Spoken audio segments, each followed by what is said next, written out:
Hey everyone, welcome to today's podcast show. We're live, but we will begin the podcast here momentarily. I'm really excited about today's episode because I have a special guest whom I'm going to bring on in a minute, and we're going to talk about a really cool program. Frankly, something that more people need to know about and hear about. So it's going to be a great episode. Again, I'm going to give all of you guys, those that are just jumping on, a moment to do so. Be sure to comment, let us know where you're watching or viewing from today. And momentarily we'll get started. We'll get this show on the road. And I see we already have one check-in. Hopper, hey buddy, thanks for joining.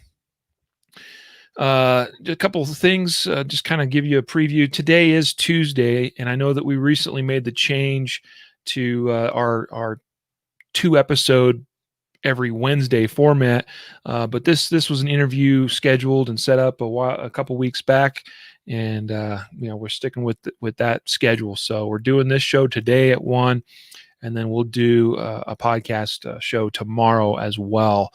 I'm just going to call an audible on that. We're going to do that one at 4 p.m. Mountain Time, since I have the option, I guess, to choose between 1 and 4 p.m. since that's our schedule now. Every Wednesdays, 1 p.m. and 4 p.m.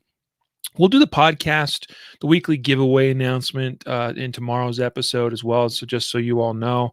Again, that'll be at 4 p.m. tomorrow. All right. So the 1 episode tomorrow instead of the 2 that you guys are just starting to get used to seeing. So kind of quiet out there with the comments. All right. I hear you guys. You guys just want me to get on with the show. So I think that's what we'll do. So in 3 seconds here, I'm going to, there we go. Don from South Dakota, finally. I'm going to do the 3-second countdown, and we're going to begin the recorded portion of the audio podcast, and then I will intro our guest in just a moment. Thank you for watching, Jeff from Southern Maryland. And Elke, thanks for tuning in, buddy. You're going to enjoy today's show. All right. So in 3, 2, 1. This is the Concealed Carry Podcast, episode number 458. And welcome to the Concealed Carry Podcast, part of the concealedcarry.com network. I am your host, Riley Bowman, and I have a special episode today. They're all special. We always say that, right? But today is truly a special episode because we have a special guest from a very special foundation, actually, a nonprofit organization. We're going to bring him on here in a moment and give him a proper introduction. Let me just preface this again with saying this is going to be a really awesome episode, guys. This is something I want more people to know about and to also support, because this is the way. Watching The Mandalorian lately, this is the way, and this is our future, was what these fine folks are up to. But real quick, today's episode brought to you by concealedcarry.com. Surprise, surprise. And also one other special organization, like I said, and that's the focus of today's episode. So let me bring him on now. I have with me here Mr. John Lindquist, relationship manager with the nonprofit organization called MidwayUSA Foundation. Hello, John. Thanks for having me. How you doing in Colorado today? Doing fantastic. Traffic and all. Traffic and all, yeah. Well, I'm in a one-horse town in northwest Iowa, so we don't have the traffic issues you have there, I guess. But, nonetheless, we like to shoot, so we can talk about shooting. How about that? Yeah, that's right. And Iowa's got a lot of corn and a lot of shooting. A lot of shooting. Yeah, I attended a training course there back in June and got to know some of the local folks, and had a great time, and a lot of good shooters out that way. So yeah, we like our sport, that's for sure. A lot of youth shooting teams in the state of Iowa. I think at one point in time we were like one of the number 1 states out there for shotgun sports specifically. Mm-hmm. So, yeah, it's good stuff. So all right, let's talk about MidwayUSA Foundation? And also, I'm seeing a couple comments. Don says he's having a hard time hearing you. I don't know if you can do much about that, but if you speak I'll up a talk little a more, little that might louder. help. Yeah, I'll talk a little louder. And then that does sound a little bit improved on my end, even. So that's great. So, John, MidwayUSA Foundation. Obviously, probably most of our viewers are familiar with the company MidwayUSA, MidwayUSA.com. In fact, I was just joking with you a moment ago that I've got a shipment on its way right now from MidwayUSA to me, hopefully showing up here tomorrow or the next day. And so many people are familiar with MidwayUSA, but Right, what is MidwayUSA Foundation? right. So if you're in shooting sports, you've obviously heard of Midway USA, the retailer, and I'm a customer. You're a customer. If you buy ammo, you're probably a customer. It's a great company that has a long history of success. I believe it started in 1977, and it's based out of Columbia, Missouri. And Larry and Brenda Potterfield are the founders of that company, and it has grown exponentially over the years. Well, in 2007, they decided they wanted to have more of an impact on the future of shooting sports. And the way they felt they could do that was to create a foundation around youth shooting sports. And that's something that's near and dear to their heart. So they went out and started kind of creating a plan on how to provide sustainability forever for youth shooting sports teams, so organized shooting sports. And at that time, if you kind of look back in the crystal ball there, shooting sports was there, but it was in its infancy and it was kind of taken off. It didn't have a lot of structure around it. There wasn't a lot of organizations that were creating teams and leagues and that kind of thing. And if you look at it today, it's totally evolved, and there's a phenomenal number of teams around the country. And we're blessed to work with about 2,800 of those teams nationwide, and we work with teams in all 50 states. So through the structure of the foundation, we help teams raise funds locally, so they have a cash flow to help pay for immediate expenses like travel or targets or ammo, those kind of things. But we also help them raise money for their endowment account, which we house at the Midway USA Foundation, so that there's funding available for that team in perpetuity. And oh, by the way, we match it. So whatever they put into their endowment account is multiplying before it even gets in there. And the cool thing is Goldman Sachs manages those accounts, so they do very well on the interest earned. So they've really kind of planned this for long term sustainability. They really have. So great company, really is. That's amazing. And just so folks know, so the foundation was established in 2007, as you noted, and Yep. right here on your website it says that 161 million in shooting sports endowment funds as of September 30th of this year.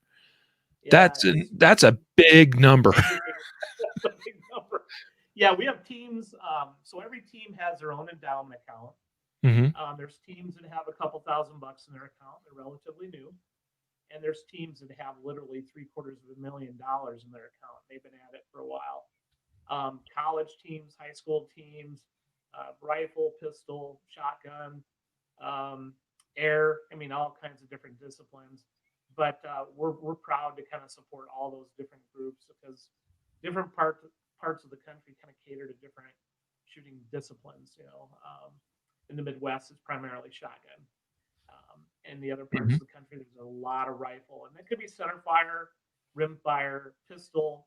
But it's really cool to see how dedicated the coaches are and the organizations that host these different disciplines, and the heavy loading of safety, lots of gun safety, as you can imagine, and to be able to say that shooting sports in schools is safer than football or basketball or wrestling or even recreational walking says a lot, because there's more injuries in all of those things than there is in organized shooting sports. So we hold that very near to our heart. We want to make sure everybody has a good time and they're safe.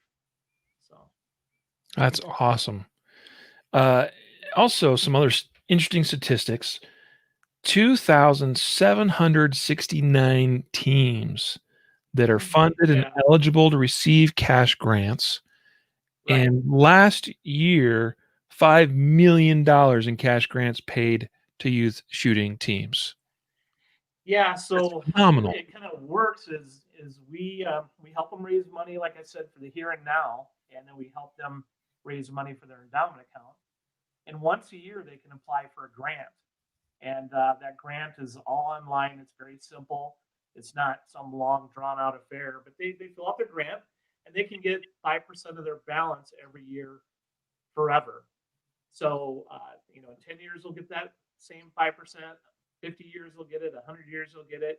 So these teams that are growing, they started out with 8 athletes, and now they're up to 50, and they're seeing the swell of expenses associated with consumables.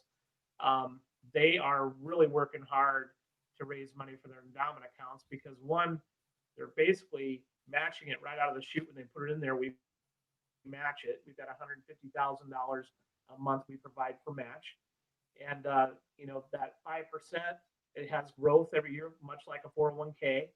So Goldman Sachs is investing that. So even if they're not pulling that grant annually, that account should be growing, and Mm.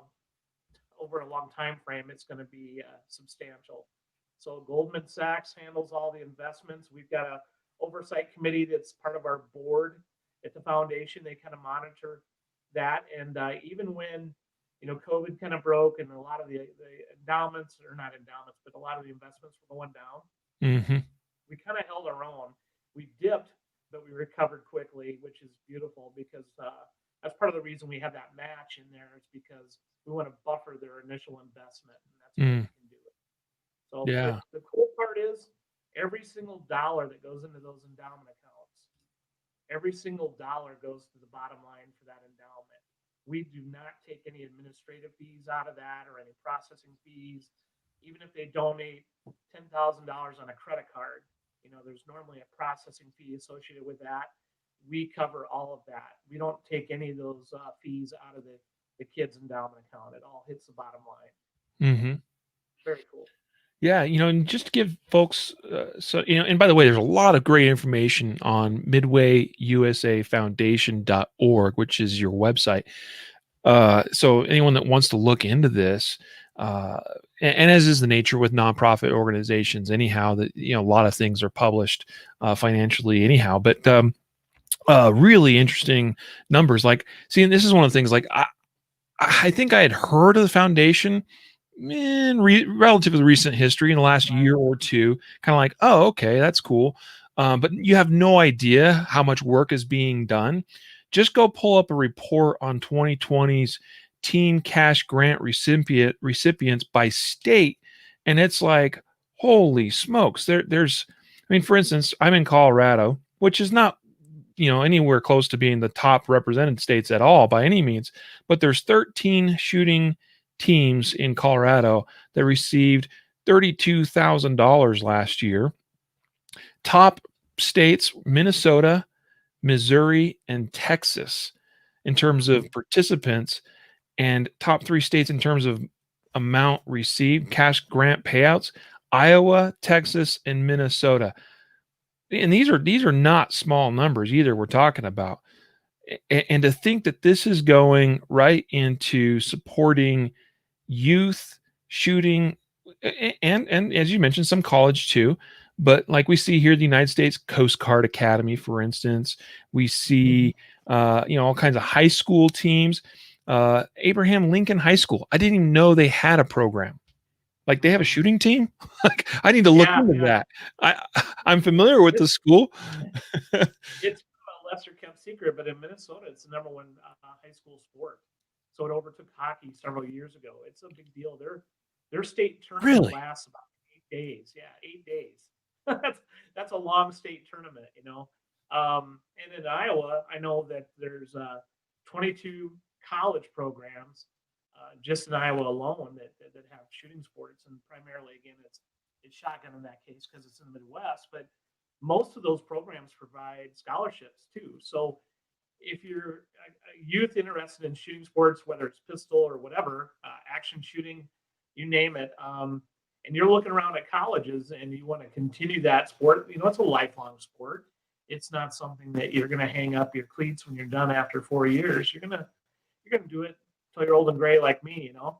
And the cool part is these schools will help offset your tuition if you're shooting on their team. So a couple of kids, or a couple of coworkers at the foundation both shot for the University of Kentucky.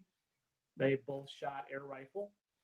They both shot at a very, very, very high level. In fact, one of them was the first alternate for the Olympics, and now they're program managers at the MidwayUSA Foundation. So there's a kind of a tie back to how someone started when they were very young in 4-H in shooting sports, got to high school, continued to shoot, got to college, got paid to shoot, gone on. Hopefully, they get a chance, a shot at the Olympics. And these were air rifle shooters, is what they were.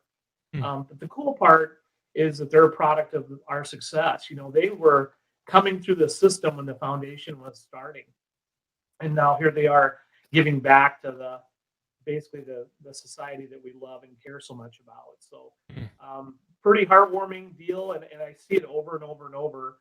The coach at Hillsdale College in Michigan, he grew up shooting in Wisconsin, very successful, made the junior Olympic team, went on to shoot for Hillsdale College, won national championships.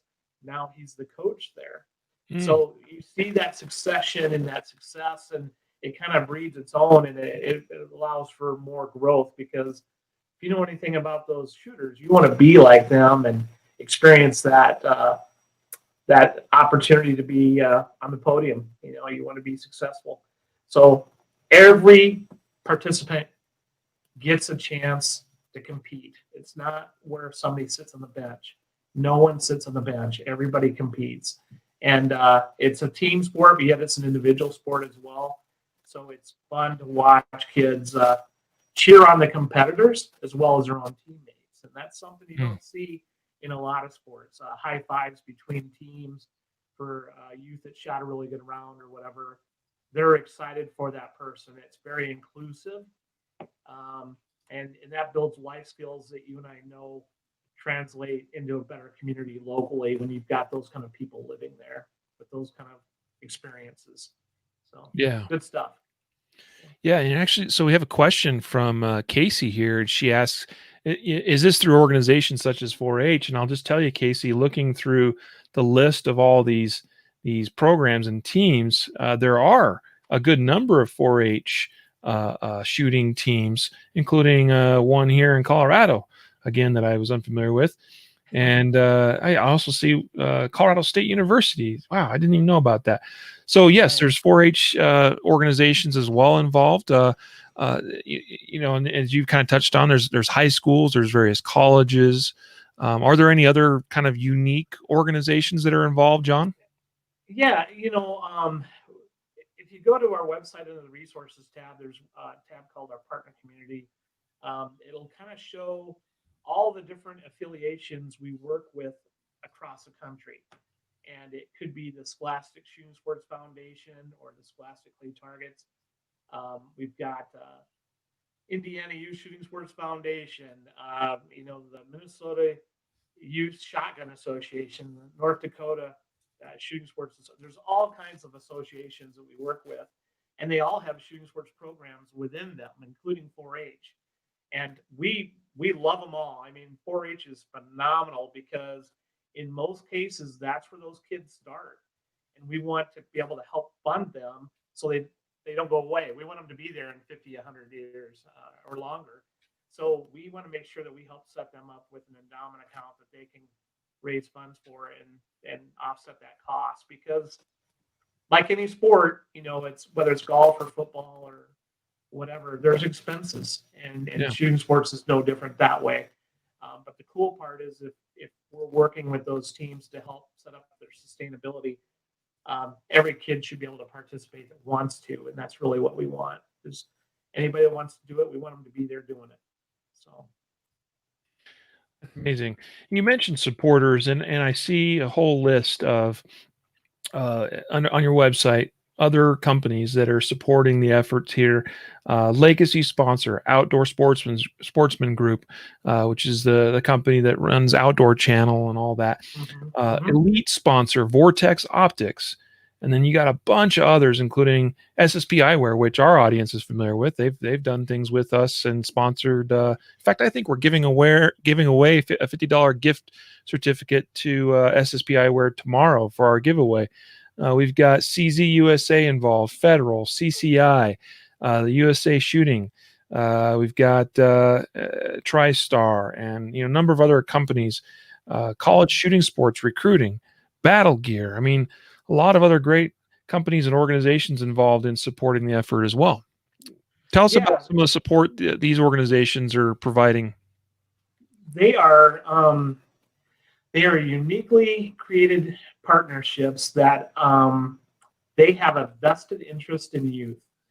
So if there's a industry company out there that is looking for a way to kind of have a bigger impact on the future of shooting sports, the whole industry, we're going to sit down with those folks. We're going to work with them and try to find something that fits their company and their goals. These are beyond just a normal sponsorship, and obviously they're providing resources, time, treasure, talents, all those kind of things. But each one of these companies, I mean, if you know Mike at SSP Eyewear, Mike spends probably half his day trying to figure out how to get more kids out shooting. And here he owns this, I consider it a very successful business. Mike approached us, said, John, tell me about what the foundation is doing. How can I help? Because I want more teams in Washington. That's where his company is located, in Washington State. TriStar and CZ USA, they're both in Kansas City. They both make great firearms. They both want to do more for kids. They both approached us and said, what can we do to be a part of your support structure so that you can provide more resources to the kids? So historically, we did not have sponsorship programs. We did not have real aggressive donor program or estate planning or plan giving. All of that has really come on since July. If you can believe it, it's only been a few short months. And the idea there is, if there's folks out there that care about kids and want to be a part of our family, we want to be inclusive and we want to get them involved and help them not only amplify their message of what their company does, but they can amplify our message too. So it's pretty cool to see how quickly people want to be a part of it. It really is. So that's the reason you see them on the website. It's all part of our new process.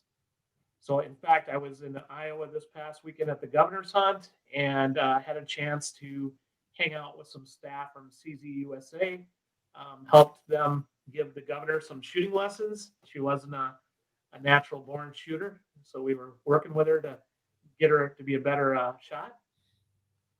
Fit her with some equipment, with some federal ammunition, and taught her how that all works, and took her out in the field and she harvested her first pheasant. So in one day, she did a lot. She went from A to Z in one day, and she'll continue to shoot. She just, had never done it, and she's 60 years old. So not only are we working with kids, but we want to make sure everybody that wants to be a part of the shooting sports industry, we want to make sure we're feeding into that. And that's why we have kind of an active role with the whole R3 initiative, and why we talk about Pittman-Robertson Act and how that plays into our natural resources and hunter ed and shooting education. So it's kind of a full circle. We see that, and we want people to understand what we're doing is much bigger than a few kids out shooting on a Saturday. This is about changing the culture of America long term, so that when we need folks to stand up for the Second Amendment, or we need people to carry on our heritage, they understand, and they're doing it in a safe, respectful manner. Yeah, let's kind of build off of that a little bit here, because this is how I see it. Right? Is that and you touched on this a little bit, that these youth and these young shooters, this is our future of the Second Amendment in America, as I see it. Absolutely.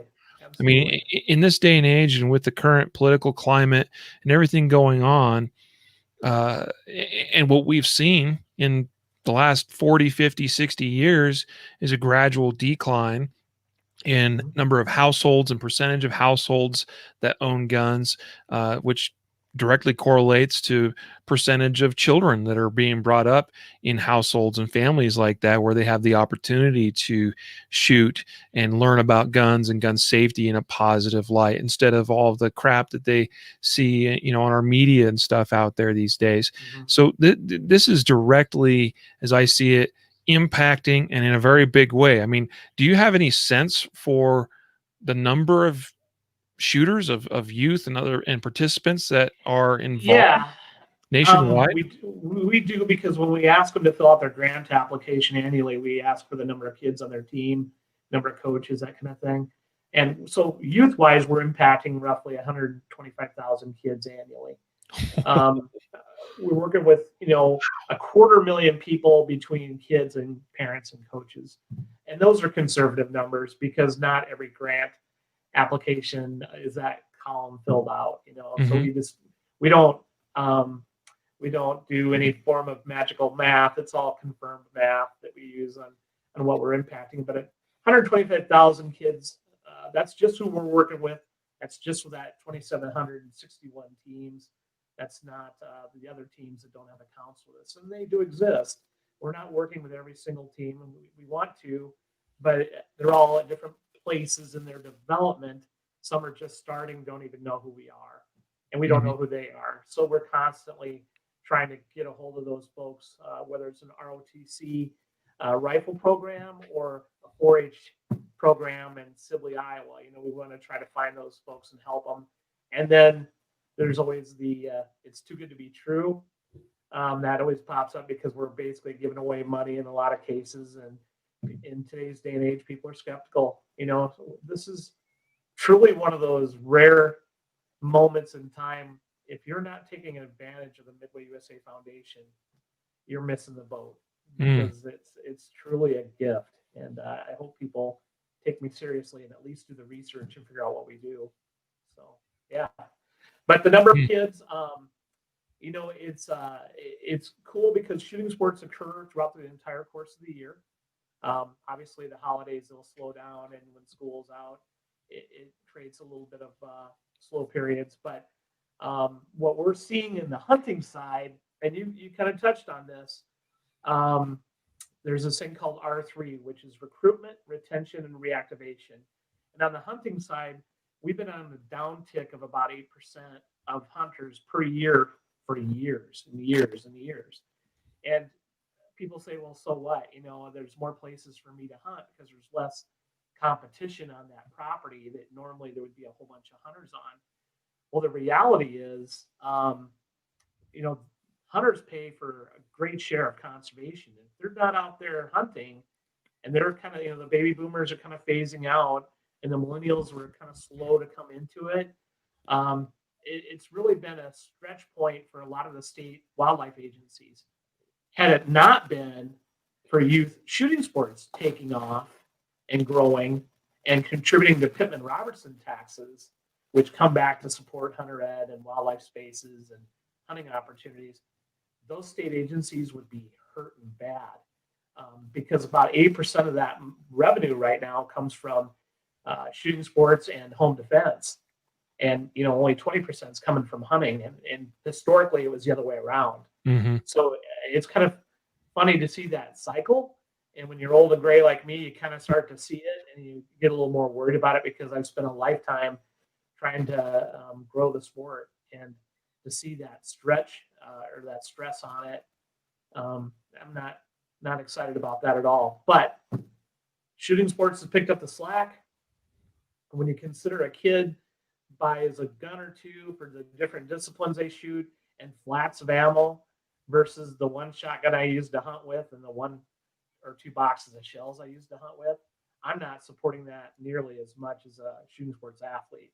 So they may not have any clue they're supporting all those great things, but they're doing it in the background, and they should be very proud of that. Yeah. So, yeah. That's a great point, because I'm reminded of my own personal journey through all of this, that growing up, in a rural community and doing some hunting and casual shooting, I probably fired 500 rounds a year. Hmm. And contrast that with now, and I'm a fairly serious competitive shooter, action pistol, and I go through tens of thousands of rounds in a year Right. in my Right. practice. There's a total shift in my expenditure of particularly ammunition since I was Yeah. younger. Yeah. It's a beautiful thing though when you see kids working that hard because it's creating better discipline, Mhm. it's creating leadership skills, better focus. So when they're in the classroom, their grades are elevated. Um, it's just creating a whole culture of responsibility around our sport and our industry that I am very grateful for. And it's going to pay dividends in 10, 20, 50 years from now because it's such it's so much in the infancy stages. We're not going to see it until these folks start having their own families and starting their own kids. And hopefully, it's cyclical and they get their kids involved and it's a family affair because again, it's a lifetime sport. It's not. I mean, I started shooting when I was in junior high, and I still shoot today, and I'll shoot till the point where I can't do it anymore. I just absolutely love it, but I love sharing that with someone else. I don't enjoy doing it alone. So Mm. normally, I'm dragging a bunch of buddies or some kids along with me to go do it. So same Yeah, kind of deal. yeah. Yeah. Um, and you mentioned about 125,000 shooters that are supported through your foundation, which is just a phenomenal number. That's a huge number. I wouldn't have even imagined that. Uh, Yeah. and I'm reminded of, I know a lot of people in the industry. I've had the pleasure of interviewing a lot of folks right here, even on this podcast, that where whether they sit on the podcast or not, but just from me knowing them, a lot of many of our strongest advocates for the Second Amendment are individuals that did not grow up in gun owning or even Second Amendment supporting families and households. And something along the way in their life dragged them into this whole world and changed their life in a huge way, in a positive way. I mean, there's instructors in this business that are teaching and influencing hundreds and thousands of others out there that did not grow up in a household that even supported or believed in the Second Amendment. And you look at how that just reciprocates, as you said, again and again and again. 125,000 young shooters being supported and influenced. I mean, many of these probably would have grown up with that sort of in that type of environment anyway, but it has the potential for great reach.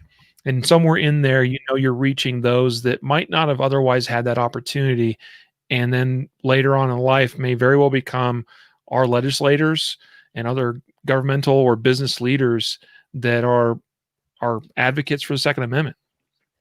Yeah, I totally agree with that. My own experience, and I don't know if we want to go down this rabbit hole or not, but I grew up in a family with a father that was in World War II.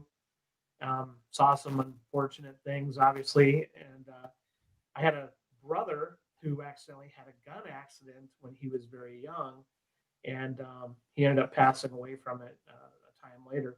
But Mm, the odds of me being able to shoot and get involved in shooting sports was very, very, very small. And a neighbor moved next door that had a lot of hunting opportunity. A teacher at school knew my family story and wanted to get me involved with gun safety and asked my father if I could take it a couple of times. I had to take it twice. hmm, If I took it twice, if I could shoot air rifles, and that was the deal, air rifles. I didn't know any of this was going on until years later, but I ended up going through hunter safety, started becoming like his apprentice in junior high already. By the time I was in high school, I was helping teach gun safety, and I was hunting with my neighbor, real involved with him and his son hunting. And long story short, I ended up working for a company called Pheasants Forever, and mm, I worked for their shooting sports. That's what I did for them, and I lobbied it.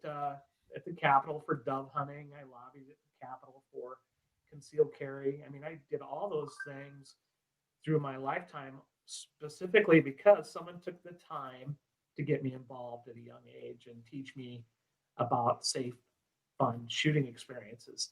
And I Mm. loved it, fell in love with it. So I'm kind of to some degree, I'm kind of a spokesperson for it because I was likely not going to get a chance to shoot because of what happened to my brother. But Mm. somebody knew that, wanted to be a mentor and kind of help me along. And I shot a lot of competitions in junior high and high school. And that was before there were really teams. We had a program there called Hawkeyes, and it was in Cherokee, and it helped develop me who I am today. Mm. So it happens in spades. We just don't know all those stories because you don't talk to people about it frequently enough. But Jordan Hintz, the head coach at Hillsdale College, another great example. He started very young, loved it. Dad kept him involved. They did it together. He didn't have to do it alone. Introduced him to other kids. Next thing you know, he's on the Junior Olympic Development Squad.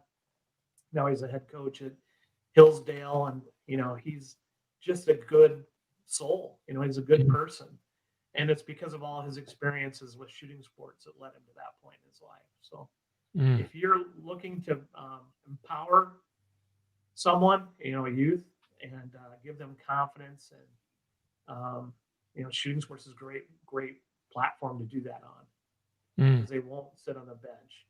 They'll be participating. Yeah. Yeah.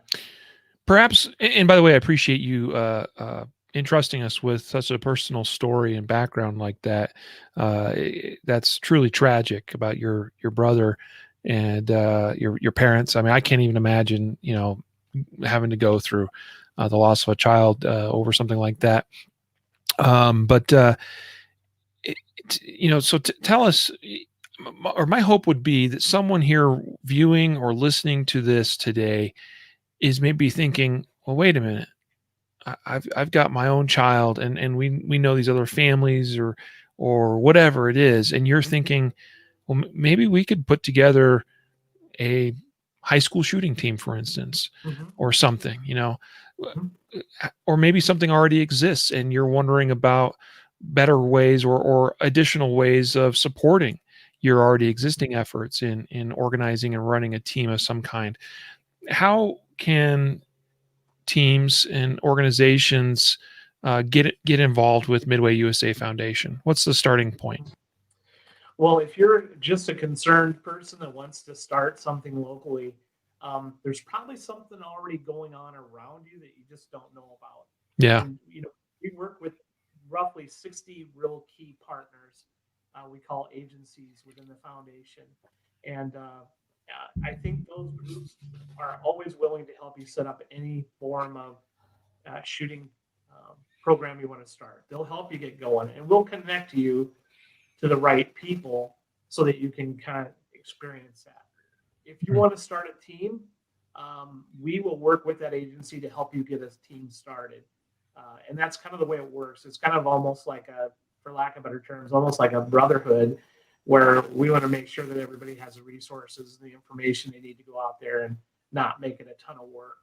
So, Mike, up at SSPI, where he's a coach, he started a team from scratch. He shoots multiple disciplines, and he's gone through that whole learning curve. And if there was somebody to call me from Washington State, I'm going to reach out to Mike and say, hey, Mike, this is a group that's looking to get started. Who can I connect them to out there? Or do I call our state agency, which would be USA Yes, which is a youth education and shooting sports group out there.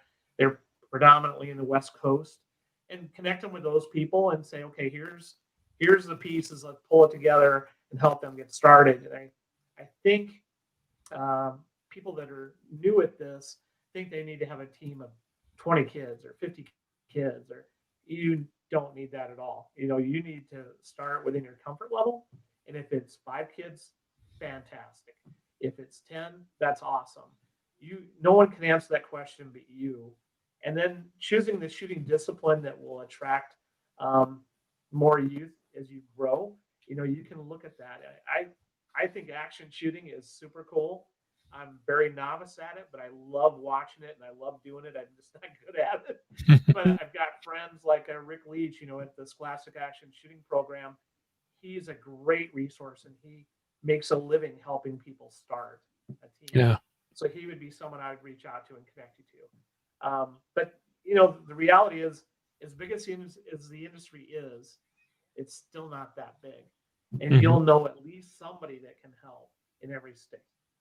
And I think that's the key is don't let it be such a daunting task that you can't pick up the phone and call anybody at the foundation and say, hey, I was listening to John on the radio, the podcast. He said that you guys would help us get connected to a team or start a team, and we will absolutely do that. And we'll help you get an endowment account started too, so you don't have to worry about money every year. That's a big part of it is just the stress on a coach. Like, okay, I got to spend $10,000 on ammo for say 50 kids or whatever the number is.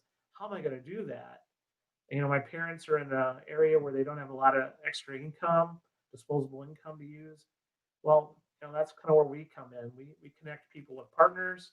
We help them raise money for their endowment account. We help them fundraise with free fundraising products. So we give away for free guns and coolers and computers and binoculars. And at any given time, we'll have a dozen items on our website under the fundraising tab that teams have access to for free as long as they have an endowment account with us.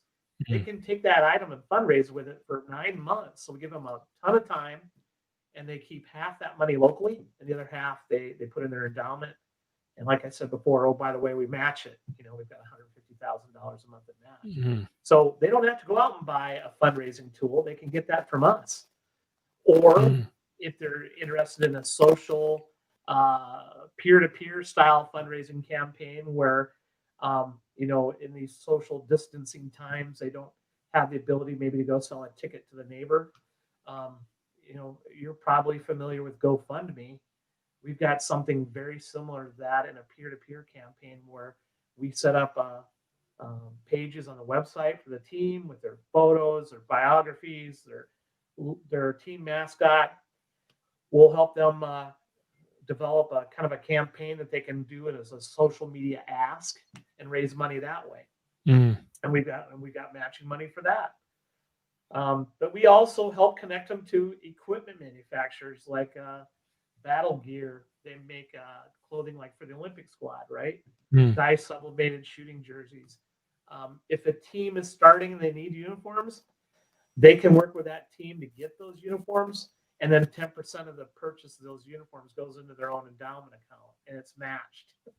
So there's other moving parts to raise money for your endowment account beyond a raffle. It's much, much, much bigger than that. So, but in SSPI, where you were talking about Mike earlier, again, if teams buy their shooting glasses from Mike, 10% of that purchase goes into their own endowment account at the foundation. So that's awesome. Got that set up. Yeah, it's very big and broad, but that's why we're developing these strategic partners. That's why we're doing it. Yeah. This is amazing. So I'm going to put up on the screen here so folks can see this. But as you were just talking about that, I hadn't stumbled upon this part of the website, but you were just talking about all these products available. I mean, here's a shotgun that is available to raise funds. You register, I guess, for that. You can print tickets. You print your ticket. Yeah. And then it tells you right here. Here's right. Tickets, a portion of that even goes into your endowment account. Same kind of deal. So that's awesome. I mean, but there's rifles, there's pistols, there's electronics. There's a Garmin 6 Phoenix watch. It's brand new. Yeah, I'd take that. Oh, that's an amazing watch. It's got a GPS in it. The 0 right there you just scrolled by. That's a trap shooting tool that if you're a team and you're trying to illustrate to a shooter that they're shooting consistently low and left, for instance, that machine will do that, and it ties to your phone. So as that youth is shooting, you can pull it up on the phone and say, here's where your last 10 shots went. And it will give you a percentage of low and left or high and right or whatever it is. So we're trying to provide training tools as well. And then obviously there's some Howa rifles. Italian Firearm Group makes some phenomenal high-end shotguns there, Pila Yeah. glasses. Yeah, we got all kinds of different tools there, and that changes frequently as we get rid of our inventory. We'll pull it off the website and then we'll replace it. I know some new things coming. We've got some drones coming. With video cameras. Kids think that's pretty cool.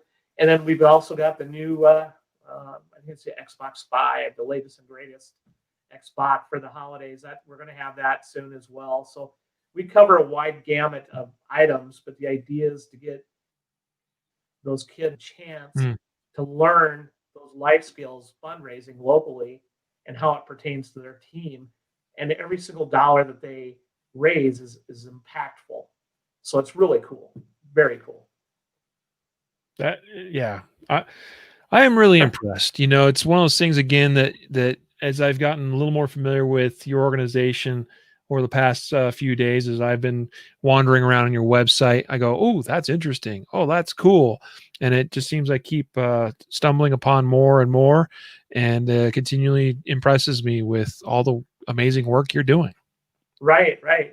It's fun when you see the light switch come on with a new fan of the foundation, because they have heard of it and they immediately think of Midway USA, the retailer. That's because that's been around forever and everybody knows that they've ordered 9mm from there or whatever. They're ordering ammo. Well, the foundation is what I consider to be and we have no competition. So, I mean, I would love it if we had competition. So would every one of our staff. But we're kind of like the only ones doing this for youth shooting sports. So when the light switch comes on with a supporter and they come to us and say, John, we want to be a part of this. How do we support you? It might be as simple as those fundraising products that you just looked at. They might be able to provide us those, or they might want to make a donation to their local team on Giving Tuesday, for instance, which is coming up in a couple of weeks on December 1st. Yep. Well, if you go to our website and click on our logo in the upper left, it's going to bring you to a page. If you scroll down there, it'll bring you to a page that says Find a Team, Fund a Team. And when you pull that up, you can Google basically on our website any team in the nation by state, by discipline, by team name or city. And when it pulls that up and you're looking at their team balance, their coaches' names, the disciplines they shoot, you can also donate there. And, it's very secure, but you can donate directly to that team, and 100% of that goes to their endowment account, and it's matched.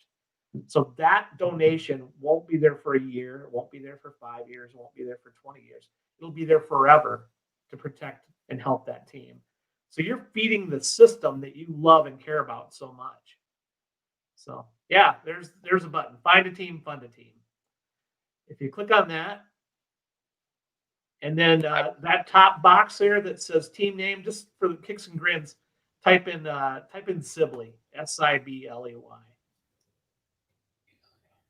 Like that? All right. Yeah. Now scroll down there and you see one that says Sibley Ocheeden Shooting Generals. You see that one? That's my local kid, so we'll pick on them a little bit. All right. So as it pulls up, you can see the coach contacts. Gail Travail, Robert Travail, Tom Wietzma. And then you can see their endowment accounts at $234,000. And the cool part is that far right number. If they did no more fundraising today, they stopped, that team could pull $11,712 a year forever. So they will be bringing in significant funding, even if they don't do any more. But I just know this team wants to get up to $500,000 because I helped the local team a little bit. So I know what they're trying to do. But every team we work with has a page like this, and you can click on that red button that says donate now to support the team, and it will take you directly to a way that you can donate specifically to that one team. Yeah. Or it's so cool and it's so simple. Modern technology amazes me when it comes to how you can support groups, and there's just a great example. But Giving Tuesday, ironically, let's talk about that. Yeah, Giving Tuesday is a big day for us. It's a big year for us, And we set aside $175,000 just in match that one day. So whatever comes in that one day for Giving Tuesday will get divided into that 175 grand. And then on top of that, we've got a little competition going that kind of some teams really get excited about. They want to be the top fundraising team, or they want to get some additional dollars. If they raise the most that Giving Tuesday, they'll get a bonus of 5 grand. Second place gets 4 grand, third place gets 3 grand, and on down the list. And then we're going to draw 10 random teams to each give $500 to. So it's just a cool way for teams to rally their local community to fundraise for a cause they believe in. And we've got incentives that are set aside to do that. So it's really exciting when you look at the numbers. It's powerful. When you invest that amount of money all in one pot, it can do some great things. So now, if someone was going to make a donation, does it have to be associated with a specific team, or is there a way to make a more general donation? Yeah, you can absolutely donate however you see fit. If you want to, there's a couple of different things going on there. I mean, you can work on your life estate or your estate planning. You can be a sponsor, a donor. But we've also got the ability for folks to set up like a donor advised fund, a DAF. We've got several of those from across the country where, say, a family had an uncle they adored and they want to set up a memorial in his memory, and he loved to shoot in Pennsylvania and he loved to shoot air rifles. Okay. They can set up a donor advised fund in his memory and put whatever amount. I think the minimum amount is 20 grand in those, but you can build that over time.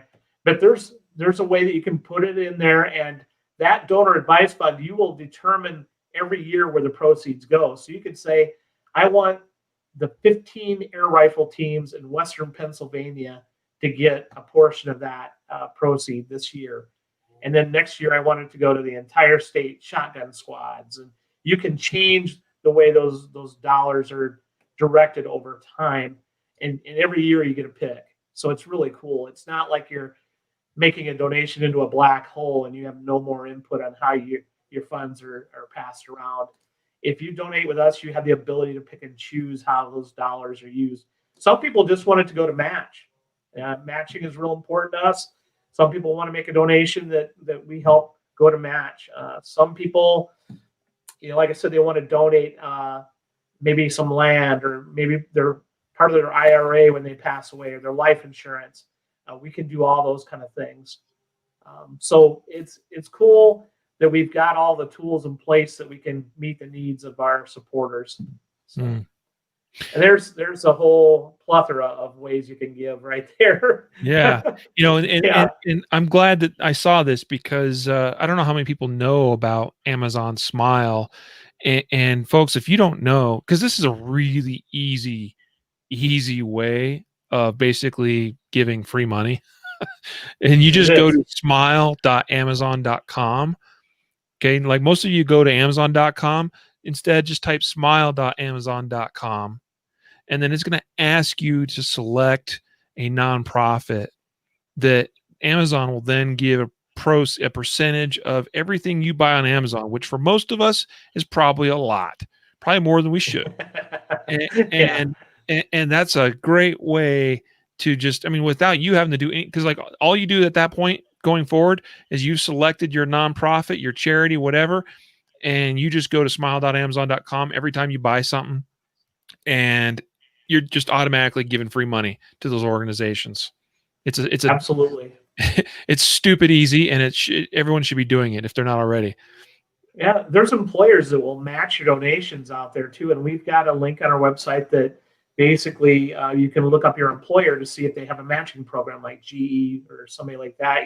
You're working for them, and they'll match what you donate. So we're trying to put those resources out there so that folks have an idea how to maximize their impact. And God bless those companies for what they do, because they care enough about our philanthropic needs that they want to support it. And the foundation is just totally a beneficiary of that generosity. So it's good stuff. Awesome. Well, folks, you've heard about the organization MidwayUSA Foundation. Again, their website, MidwayUSAFoundation.org. You've heard about all the amazing good and all the incredible things they're doing.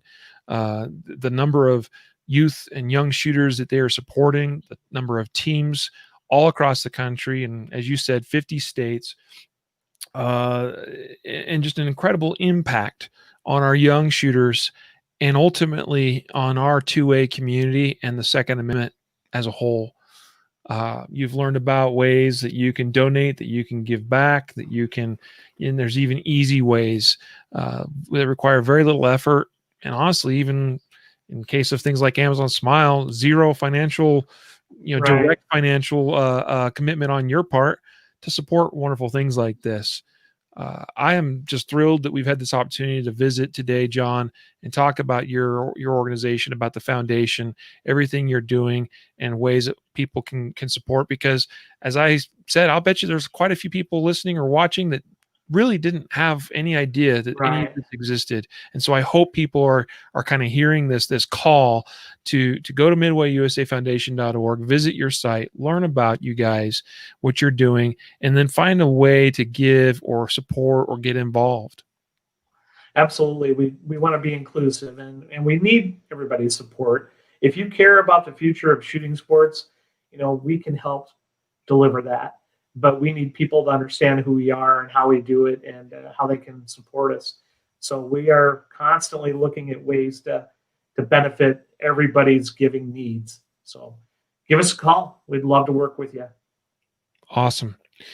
Well, John, this has been such a pleasure talking with you, sir, getting to know you a little bit, and we wish you the absolute best. One last call, folks, don't forget, on December 1st, 2020, on this Giving Tuesday 2020, go to the website and consider making some small donation or contribution.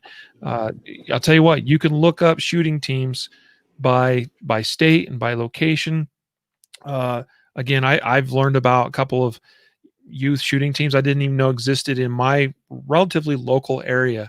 So on Giving Tuesday, or any time for that matter, consider going and making a donation and maybe supporting one of your local shooting teams. December 1st, 2020. Absolutely. So, hopefully they do. Yeah.